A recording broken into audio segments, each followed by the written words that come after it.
En entrevista estaremos hablando sobre el 15 de junio, el Día contra la Violencia hacia las Personas Adultas Mayores, para instruirle a usted de los diferentes tipos de violencia que hay y cómo podemos atacar esta situación que enfrentan muchas personas adultas mayores en el país y en el mundo.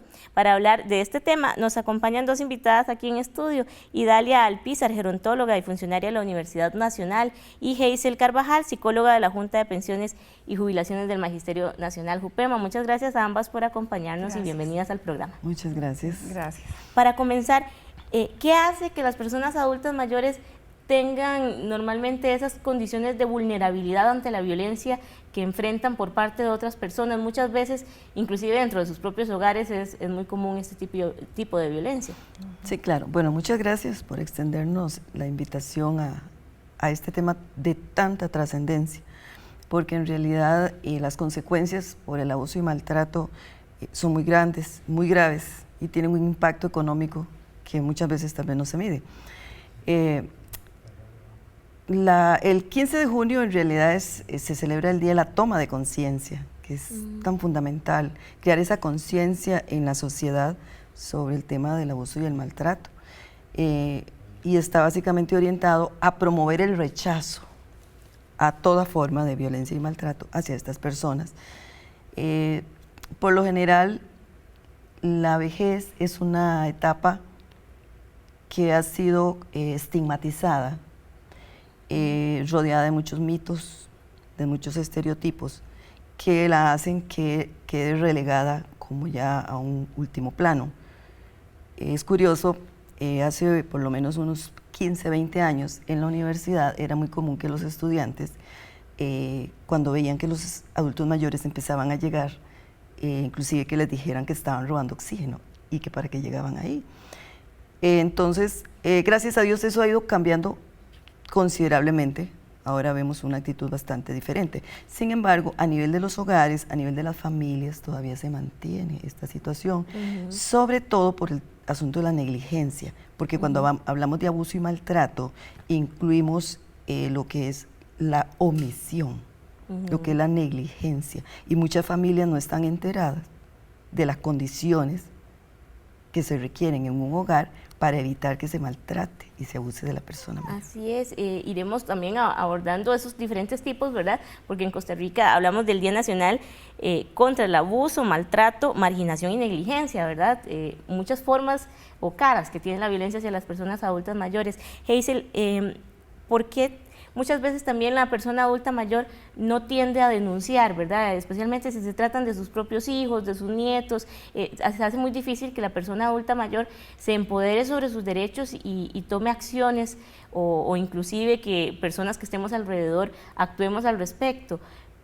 ¿Qué impacto tiene a nivel psicológico y emocional para una persona adulta mayor vivir estos maltratos a veces muy sumisos, ¿verdad? Que pasan como discretamente, pero que van generando repercusión en la vida de la persona adulta mayor? Claro, en ese sentido, por ejemplo, desde la misma persona, el hecho de tener ya cierta edad, ciertas condiciones, hace que efectivamente en muchas ocasiones desde los mismos ambientes de confianza, ¿verdad? Y de las personas amadas se generan de muchas maneras, ¿verdad? Desde una omisión, por ejemplo, en las ideas, en la toma de decisiones de las casas, de los hogares, de ser partícipes de las reuniones familiares, por ejemplo, desde algunas labores que pueden realizar también, en las que pueden desempeñarse, y uno de los sentimientos que más se generan es el sentimiento de inutilidad.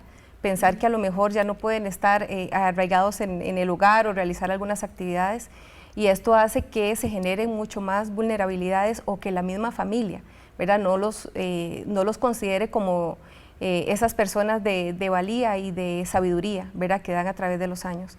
Y en este sentido, parte de todas estas campañas educativas también y de formación que se hace no solamente desde la misma persona, sino poder sensibilizar a la población, ¿verdad? Desde los hogares, desde las instituciones, la importancia que requiere el país desde niveles generales, de concientizar a la población de que el envejecimiento es un proceso que inicia desde el momento de la concepción hasta todas las diferentes generaciones, y que debe ser tomado en cuenta, ¿verdad? Este hecho que hacia eso vamos todos, y que es necesario poder hacer que esta persona en ese empoderamiento realmente se sienta como una persona sujeta de derechos, desde la parte de la dignidad como persona, de lo que puede seguir brindando también a las generaciones más jóvenes y todo el trabajo y la labor que pueden continuar desempeñando, ¿verdad? Desde los hogares y desde las instituciones. Así es, iremos abordando en la segunda parte de esta entrevista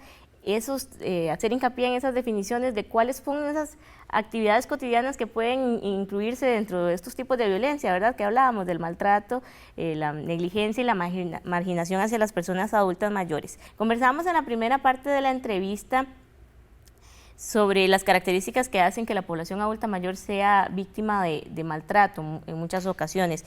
Estamos ante una sociedad envejecida y que va a seguir envejeciendo de una manera muy radical. Hay una inversión en la pirámide de la población y cada vez la sociedad va a estar compuesta por más personas adultas mayores y no tantas personas jóvenes como en años anteriores.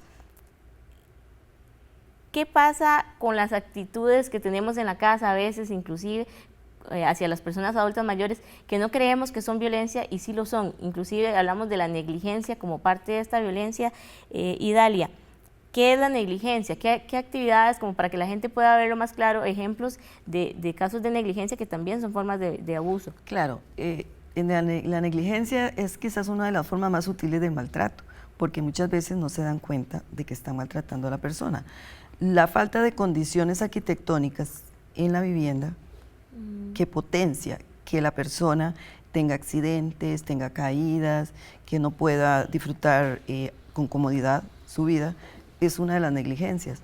También hay otra negligencia que es muy marcada y es a nivel de la salud.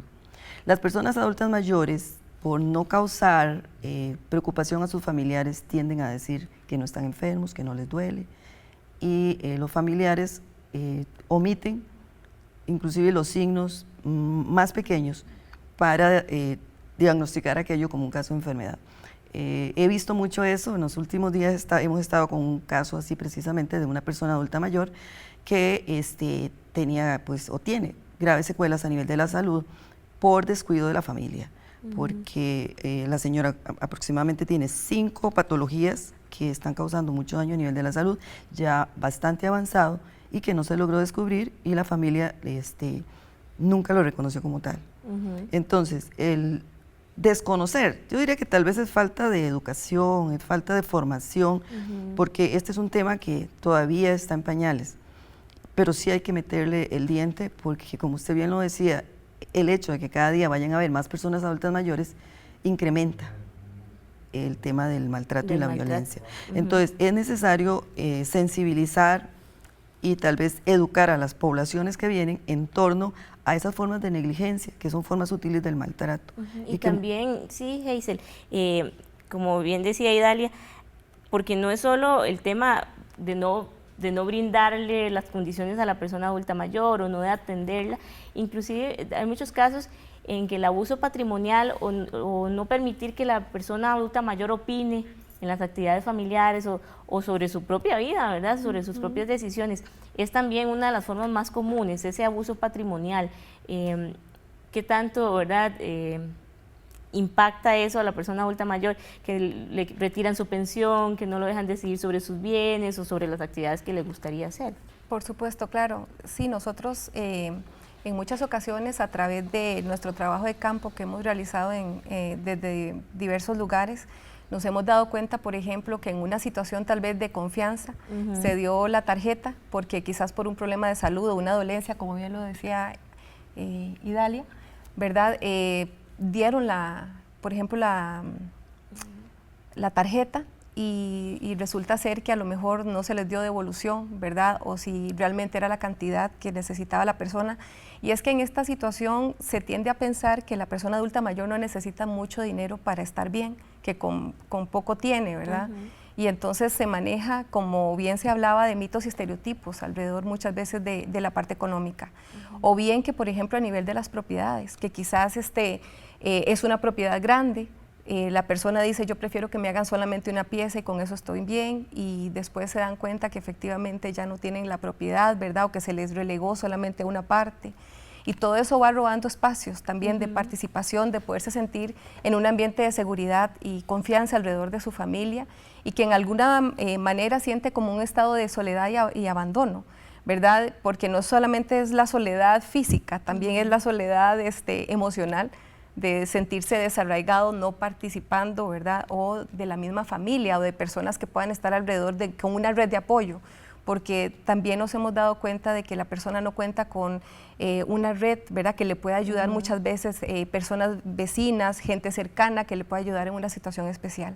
Y en ese sentido, por eso es que hay un concepto que se llama el envejecimiento social, ¿verdad?, que la gente socialmente se envejece cuando no participa, y la idea es poder brindar la oportunidad de expresión, porque como bien usted lo decía ahora, muchas veces en esa parte del no mencionarlo se omite, ¿verdad? No se manifiesta y se deja también como una situación que no quedó claro y que la persona no se pudo expresar o no se pudo sentir bien. Sí, pues lastimosamente, bueno, es un tema muy amplio, ¿verdad? Y existen muchos mitos hacia la población adulta mayor. Les agradecemos mucho a ambas que hayan dado este aporte. ¿Algún contacto, si la gente tiene alguna consulta, ¿verdad? Bueno, en la Universidad Nacional existe el PAIPAN, que es el programa para la persona adulta mayor, y también en la Junta de Pensiones del Magisterio Nacional realizan capacitaciones. Si nos pueden dar algún número de teléfono, porque el tema es muy amplio y lastimosamente se nos acabó el tiempo, algún número de teléfono donde la gente podría contactar con ambas instituciones. Bueno, en el caso de la Universidad Nacional puede ser el 2277-3308 o 2277-3624. En la Junta de Pensiones, en el Departamento de Prestaciones Sociales, con Ana Quesada, que es la secretaria nuestra, 2284-6414, o mi teléfono directo 2284-6288. Pues muchísimas gracias a ambas. Ojalá que la gente que sintoniza el programa se empodere, y también quienes podemos ser testigos de ese maltrato también actuemos y denunciemos. Exacto. Especialmente en este 15 de junio que se conmemora el Día de la Conciencia sobre el maltrato y la violencia hacia las personas adultas mayores. Ojalá que todos y todas estemos pendientes de este tema, y como también bien decíamos, el envejecimiento activo es muy importante para que todos quienes lleguemos a esta etapa también pues estemos empoderados de nuestros derechos.